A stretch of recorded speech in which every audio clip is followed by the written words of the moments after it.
today for Ketchikan, and your team got a call this morning.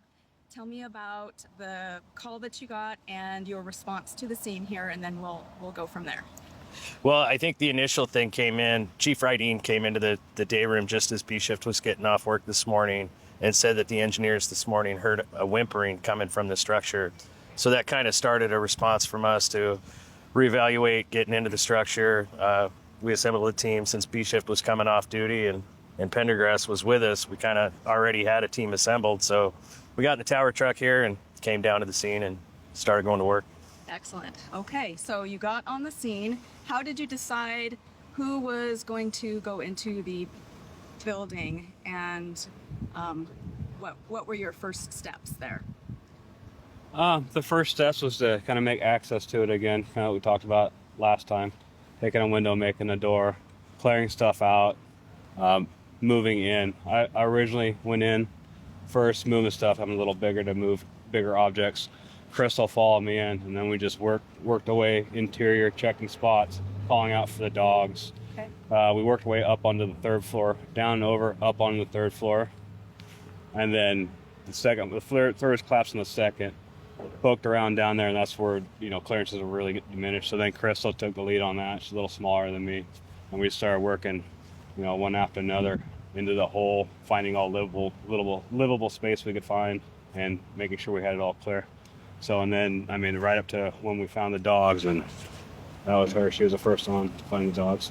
That's incredible. So you made the way, you made the way, and then Crystal, when the space was smaller and you were able to get through, could you hear the dogs? What was that like? No, so we were calling and we paused and listened. At that point, the dogs were completely silent.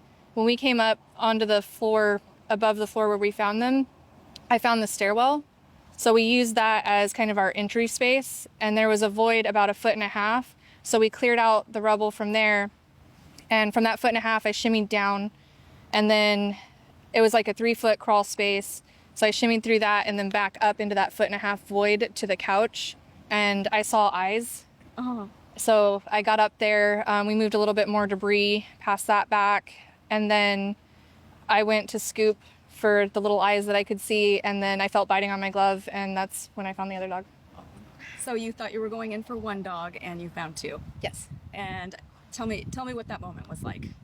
It was super exciting. I was elated. I got a really high-pitched, excited voice. I was like, oh my God, I found the dog. I see eyes and they're blinking. So yeah, it got really high-pitched, really excited really quickly. That's incredible. And then how did you get them out? And was it a relay effort, or what did that look like? It was a relay effort because she was already in the hole. I'm a little bigger, so we called for another body to come in there, smaller. So we passed each other. I kind of laid on the ground. He went over me, got next to her. And I don't know if you pulled first and handed to him, but then they relayed over me out to the corner where we had awaiting teams. Or so interior of the building and then interior, and had to exit to come out. Yeah, I scooped the smaller brown dog to me and held on. And then Chuck came in and got the white one.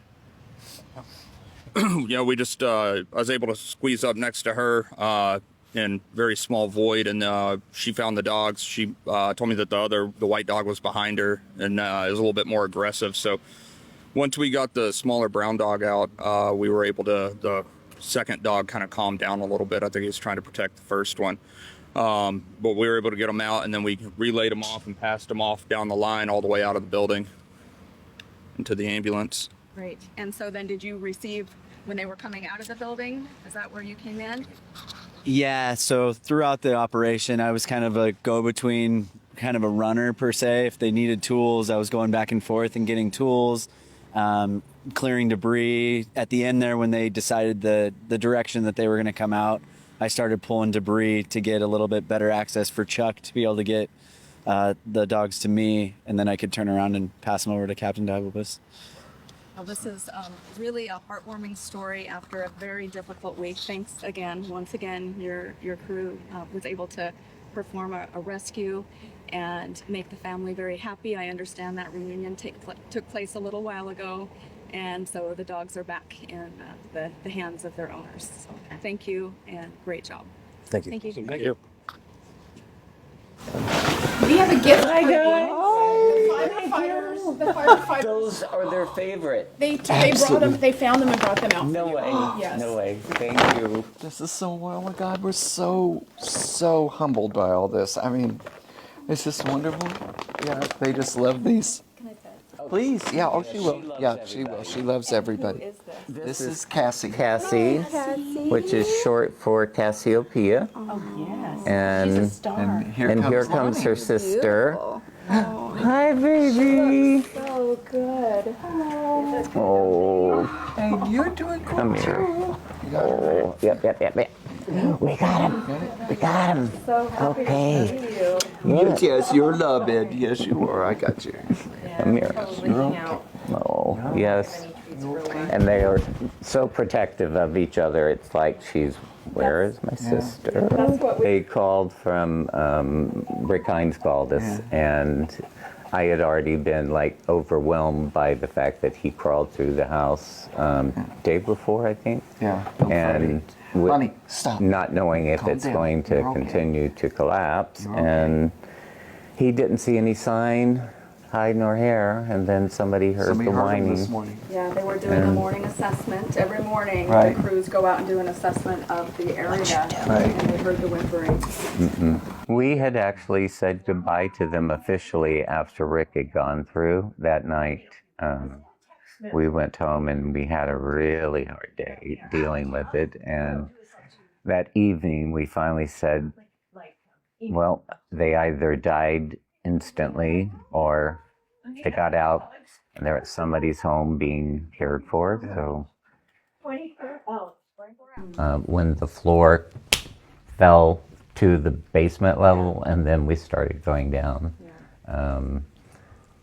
And I remember I was like this going down the hill and woke up, and then my head's under the dishwasher, and I'm like, how the heck did this even happen? It's just been amazing. The community really wants to help. We're getting calls and offers, so I Oh my think gosh. there'll be more Good. coming through for you. Everyone that just wants to help. And Look, you're finally resting. Yeah. Oh, you're happy again, huh?